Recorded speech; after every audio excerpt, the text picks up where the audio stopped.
So is this sadly just another terror attack, or does this perhaps signal something new?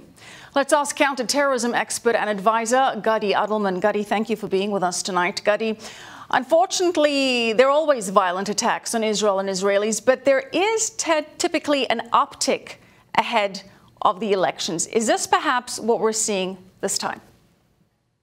I don't know that this has so much to do with the elections as it does just the normal day-to-day life in the West Bank for anyone who happens to be of the Jewish faith.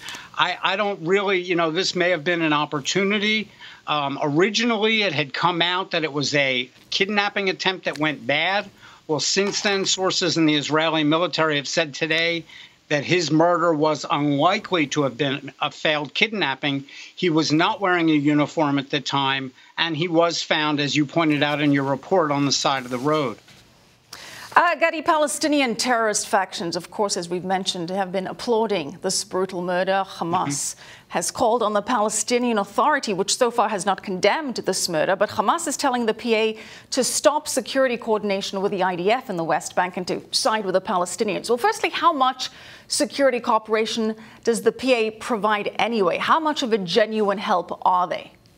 Well, it depends on the area. As you probably well know, and most of your viewers probably know, there are three different areas known as Area A, B, and C. So in some of those areas, you have total Israeli control as far as the military and police. In one area, you have a combined effort between the Palestinian Authority and the Israelis. And in the third area, it is strictly the Palestinian Authority. So you have different ways that they do or do not work with one another. But right now, as you know, Mahmoud Abbas, the head of the Palestinian Authority, said just last week, we're going to stop all security with Israel. Right. Gadi, throughout the day, we've had a number of right-wing politicians calling for Prime Minister Netanyahu to extend sovereignty over Area C of the West Bank, or Judea and Samaria, in response to this attack. They want to send the message that terrorist attacks will not lead to concessions. On the contrary. Do you think that that is the right response here? Yeah, I do. And I believe we need to go a step further.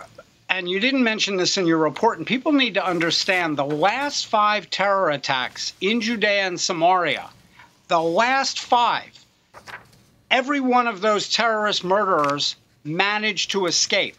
And the reason for that is the checkpoints that used to be between the Jewish settlements or the Jewish areas, I don't like the term settlements, the areas where the Jews live and where the Arabs live, there were checkpoints. Those checkpoints have since been pulled down.